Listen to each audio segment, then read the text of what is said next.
Welcome to English. Let's jump right into today's lesson and expand our horizons together. I have never attended an international school, nor have I ever lived in an English-speaking country. But by learning English on my own in a lazy way, I managed to achieve a pretty good level in English, I would say. Learning English is about sharing ideas, connecting with others, and improving your life. And this is what so many schools get so wrong. I remember studying English in high school. It was all about memorizing the rules and words so that I could pass some test. The few speaking opportunities that I did have were just so unnatural. Have you ever had the opportunity of feeling more frustrated when you leave your class than you were when you got there? Now, time is our most valuable resource, so you need to spend your time and energy wisely while learning English. I actually also completed my bachelor's and master's degrees, which were instructed in English. But today, I want to share with you guys more specifically about how I learned English by myself in a fun and lazy way. So, let's get right in. First step. Watch YouTube videos or any other media you prefer. Watch it without English subtitles first, for at least, I would say, 35 minutes a day for about a week. You might be wondering why. Why without English subtitles? Because personally, I find it much less stressful to watch videos in the beginning without subtitles. It can be overwhelming sometimes with so many subtitles, so many new vocabulary words, and so on. Remember, we are here to have fun, right? We are here to enjoy the language learning process and to enjoy our life. So let's not overwhelm ourselves in the first week of learning this language.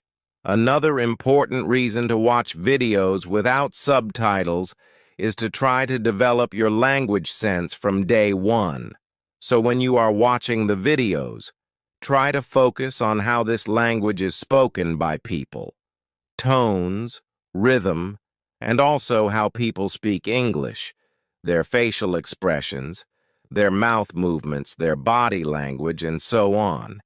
Have you ever heard the statement that our personalities shift when speaking a different language? Step number 2. After watching videos without subtitles for about a week, it's time to turn on your subtitles and watch with English subtitles. I usually prefer to watch videos that are less than 10 minutes long. Otherwise, I find it quite easy to get overwhelmed as a beginner. Even without knowing the language, a familiar topic like this would help me immensely in understanding the context and also in guessing the meaning of sentences and words.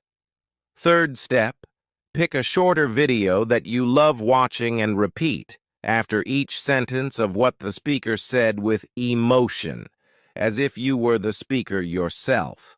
This is very important. You might wonder why with emotion. Based on my personal experience, I find myself improving much faster, especially in speaking, when I involve my emotions in reading English out loud, like mimicking their tones, their rhythms, their facial expressions, and even their hand gestures. I remember when I was a teenager, I loved watching Maya Higa's content to the extent that I even memorized the whole scripts of some of my favorite videos and acted them out myself. Just involve your emotions in reading the English sentences. It is also much more interesting and fun to do that. At least, that's what I felt. You might be wondering, do I look up new words when watching videos? Well, yes, sometimes I do, but only when I feel like doing it, and only when I'm curious about a certain word. I've never followed any strict rules like having to write down all the new words you don't know and look them up later, or you have to write down at least 12 words each day in order to memorize them, etc. I just do what I feel like doing and have fun. Step 4. Best way to improve speaking skill. Honestly, you can talk about anything you want, like anything, whether it's about your day or about the videos or articles that you read that day. But personally, I find it super useful to talk to yourself when you experience some sort of emotion, like when you are excited, happy, angry, sad, confused, etc. I find it very funny because whenever I run into some crappy situations that make me really angry and want to complain a lot, I usually, all of a sudden, become really good at English speaking when complaining about things. LOL, but I guess it's a good thing. So I think, in general, just involve your emotions when you speak and learn English. It is very helpful and effective in improving your English skills in general. Step number 5. Great way to improve your writing skill. Congratulations on reaching this stage after you have been doing steps 1 to 4 for at least 1 hour a day for approximately 6 months. Well, it depends on how much time you spend on English each day, so it could be longer or shorter than 6 months. But anyway, if you have reached this stage, you can start incorporating reading English novels into your English learning routine. Just pick one novel that you like and that you can understand at least 58% of. Otherwise, it wouldn't be fun to read. I would recommend reading fiction over non-fiction like novels because books in general have very few pictures, right? As a language learner, it can be quite difficult to digest sometimes, and it can even be a bit boring. But usually novels will keep you engaged with the story.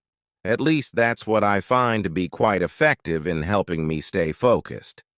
If you are already in or about to join an academic environment that would require you to use English, I would highly suggest reading more English books. I find it very helpful in improving my grammar and writing skills. I think the foundations I built through reading English books helped me significantly in writing English essays and my graduation thesis for both my bachelor's and master's programs. Step 6. Challenging but very effective method. Last but probably the most challenging step. Are you ready? Yes, I'm ready. So, to put yourself in an environment or situation that will require you to use English. For example, I decided to join a bachelor's program that used English as an instructional language. Of course, you don't need to do a program like this in order to improve your English. You can, for example, join an online course with a subject that you are interested in, which is instructed in English. Or you can find a language exchange partner with whom you can talk about casual things using English. You could join a meetup where everyone is required to speak only in English.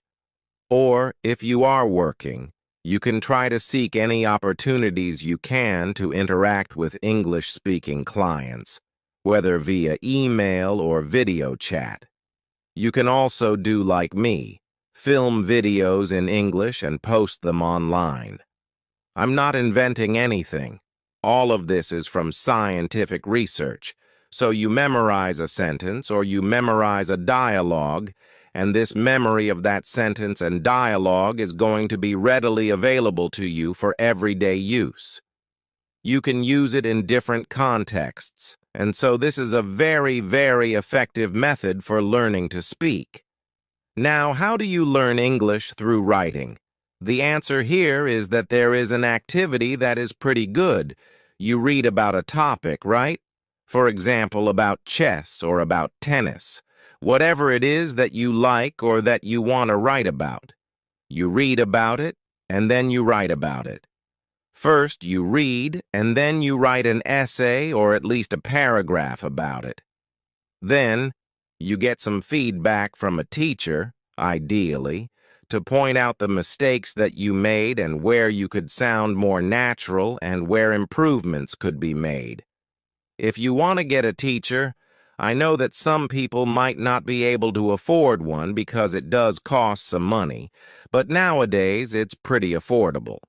I'm going to put some links in the description again if you want to get some teachers to give you feedback and so on. All right, so this was output. Now, the third category, fluency development. Let me explain to you what fluency development is. When you listen to English or you speak English, there is a time component. Native speakers of English speak pretty fast. I talk pretty slowly because that's the way I talk. Even when I speak in French, I speak pretty slowly. But most people who speak English speak a lot faster and don't pronounce things as clearly as I do. So you need to get used to that. You need to get used to people speaking fast. The same thing applies to you when you speak English, right? You're not going to speak super slowly. It's important to speak at a reasonable speed. The same thing when you read English. If you're too slow, it's really annoying. When you write English, if you're too slow, it's really annoying. There are multiple techniques that you can use to be faster when you use English, whether you're listening, speaking, writing, or reading. I think I'm going to do a video on this, so if you want to learn more techniques about fluency development, just leave me a comment down in the comment section below, and I'll make a video on it because I think it's more of a specialized topic. All right, and the fourth category, deliberate study of English. How do you do this? There are multiple ways to do this and multiple aspects to cover, such as grammar, vocabulary, and pronunciation. But one of the best activities that you can do with the most effective return on your time is flashcards. We're diving into a next exciting topic. Can you really learn to speak English without moving to an English-speaking country? Spoiler alert. Absolutely, yes. A lot of my students ask me if it's possible to become fluent in English without living in the America or another English-speaking country, and the answer is a resounding yes. I'm going to share 5 creative ways my students have successfully learned to speak English naturally while staying right where they are.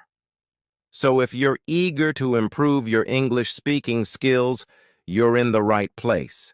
In fact, you can start speaking English right from your home, often at no cost. Let's jump into 5 mostly free ways to get started on your English speaking journey. Summarizing. Let's kick things off with a tip that's perfect for practicing at home. Summarizing. Here's how it works. Take an article, any article, and try to summarize it in your own words. For instance, let's say you're reading an article about the World Cup on NPR. Start by reading a paragraph, then close your eyes and try to summarize what you just read out loud. For example, if the article says, "The first week of the World Cup is arguably the best," you might summarize it by saying, "The author thinks that the first week of the World Cup is the best in his opinion." This method helps you practice using new vocabulary and sentence structures while speaking spontaneously. You can also use this technique with audio materials. I previously made a video about learning English with stories. Let's listen to a clip where I read a short part of a story and then ask a question. You'll use the information from the story to answer the question in your own words. Here's a practice question based on the clip. Tom felt relieved that someone else was aware of the hectic situation outside the airport.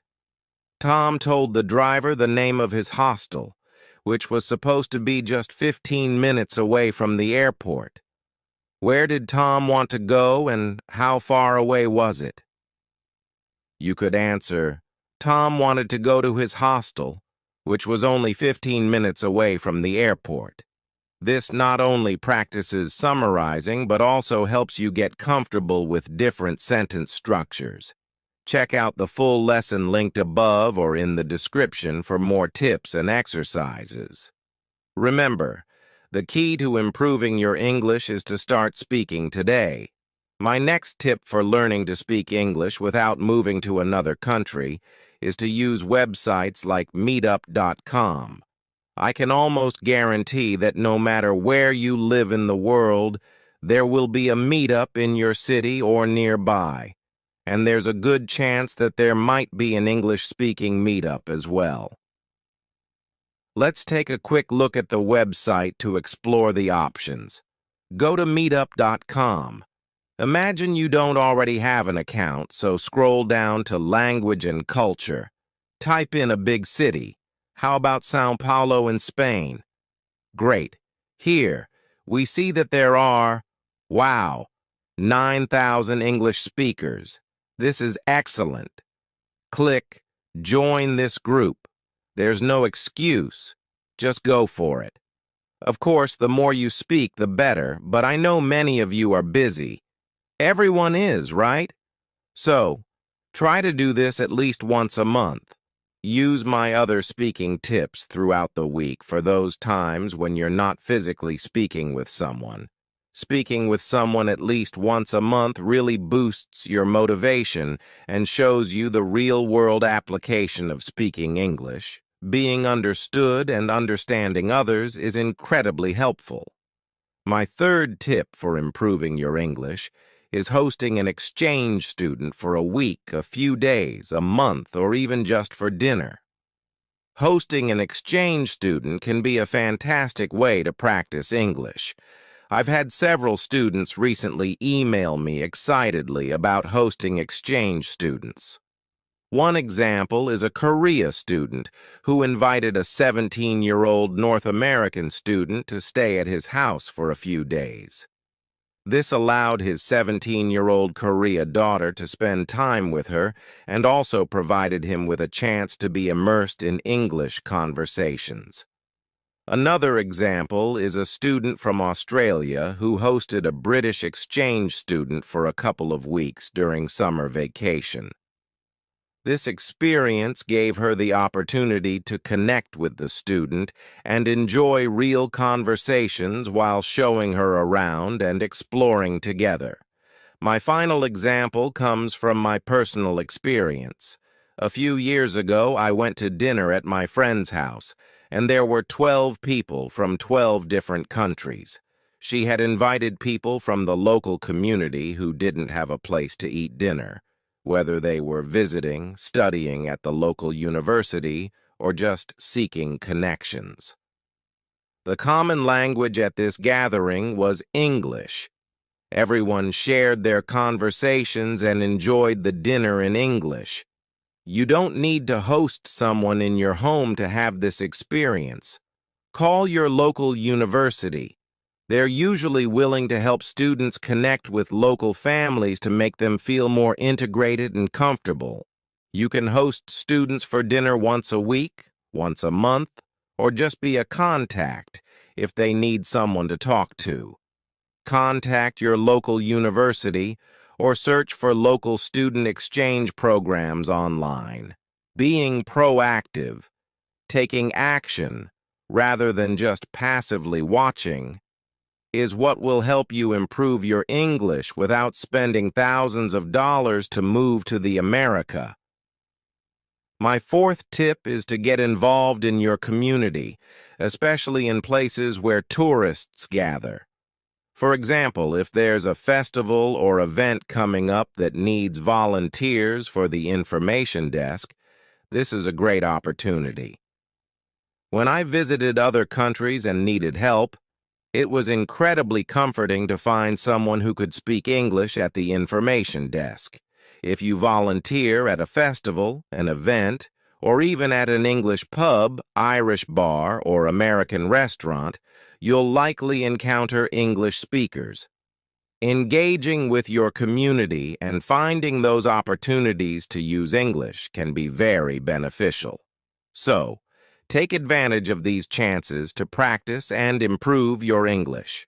My fifth tip is to speak with someone else online, but there's a crucial point here. Do it safely. Never share your Skype ID, WhatsApp phone number, or email address in YouTube comments or other public forums. There are many bots and scammers who prey on this information, leading to spam calls and emails. Instead, use platforms designed for language exchange, such as language exchange websites or apps. These platforms connect you with language learners safely and effectively. Be proactive and use these tools to practice English without falling prey to online scams. Let's imagine you just watched a video about using should have. You can watch it here. Suppose someone commented, "I should have started learning English with Anissa earlier." It's a great comment, and you feel a connection because you think the tone thing. You also should have started earlier. You can respond to their comment by saying, "Oh, when did you start learning English with Anissa?" and add, "I agree, I should have started earlier." This is a great way to start a conversation and build a connection. Avoid immediately suggesting, "Hi, let's speak on Skype," because speaking with a stranger in a second language can be daunting, especially if you've just met them online. Instead, engage in a few comments back and forth to get to know each other.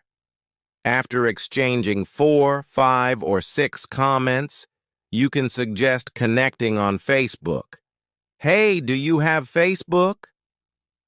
Let's connect." Share your Facebook name and send a private message to continue the conversation. And remember, if they're a beautiful girl or a handsome guy, be respectful and polite. Avoid coming off as creepy. Many of my students in the Fearless Fluency Club connect daily via Facebook Messenger, Skype, and Google Hangouts. It's a fantastic way to practice English, learn about different cultures, and make new friends. You can join us for just $5 for the first month using the coupon code NEW. You'll find many passionate English learners eager to connect. These are just a few top tips for learning to speak English without going to a classroom, paying a tutor, or moving to the America. I hope you find at least one of these tips helpful. Remember, the key is to always be proactive. Even if you move to the America, you would still need to be proactive to improve your English. Many students in the America struggle with English because they don't actively seek out opportunities to practice. You clicked on this video to improve your English speaking skills, so be kind to yourself and take action. Now, I have a question for you. Do you have any other creative ways to speak English naturally without leaving your home country? Share your ideas in the comments below. My advice to you is to keep trying and to keep pushing through even when it gets hard, especially if you care about this. Being fluent in a language that is not your own is a difficult thing to accomplish, but it's not impossible. Anyone who is passionate enough and has enough motivation can do it. Thanks for joining me today on English.